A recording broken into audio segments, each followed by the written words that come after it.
নারায়ণগঞ্জের শীতলক্ষ্যা নদীতে ফেরি থেকে একটি প্রাইভেট কার নদীতে পড়ে যাওয়ার ঘটনা ঘটেছে। ফায়ার সার্ভিস ও স্থানীয়দের দ্রুত তৎপরতায় গাড়ির চালককে জীবিত উদ্ধার করা হয়েছে।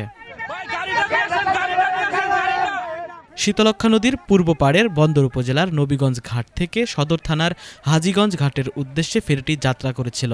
বিকেলে ফেরিটি হাজীগঞ্জ ঘাটের কাছাকাছি পৌঁছালে হঠাৎ নিয়ন্ত্রণ হারিয়ে একটি প্রাইভেট কার নদীতে পড়ে যায়। খবর পেয়ে হাজীগঞ্জ ফায়ার সার্ভিস স্টেশন দ্রুত ঘটনাস্থলে পৌঁছে উদ্ধার অভিযান শুরু করে। স্থানীয়দের সহযোগিতায় গাড়ি চালককে নিরাপদে উদ্ধার করা হয়। এ সময় গাড়িটিতে চালক ছাড়া অন্য কোনো যাত্রী ছিল না। হাজীগঞ্জ ফায়ার সার্ভিস স্টেশনের কর্মকর্তা নুরুল আলম বিষয়টি নিশ্চিত করে জানান, খবর পাওয়ার সঙ্গে সঙ্গেই আমাদের দল ঘটনাস্থলে পৌঁছে উদ্ধার কার্যক্রম পরিচালনা করে। পরে ডুবন্ত প্রাইভেট কারটিকেও উদ্ধার করে তীরে আনা হয়। এই ঘটনায় এখনও কোনো হতাহতের খবর পাওয়া যায়নি।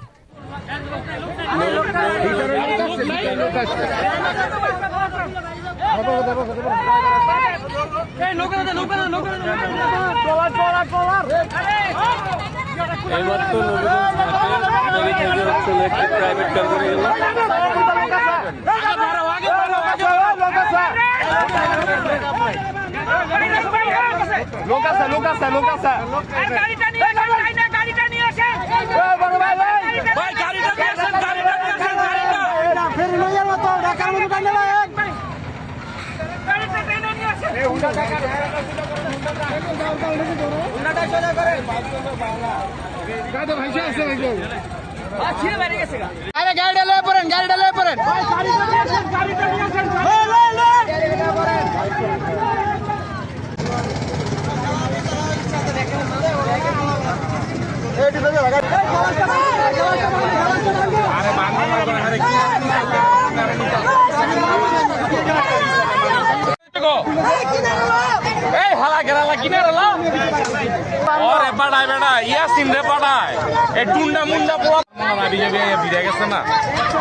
ওই যে টুন্ডা খানকির পোয়ারে পাঠাইছে, এই ইয়াসিন রে পাঠাইছো।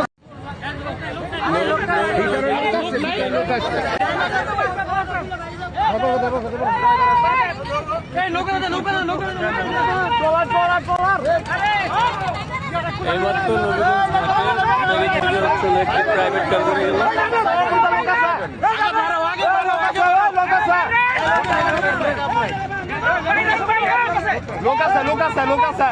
গাড়িটা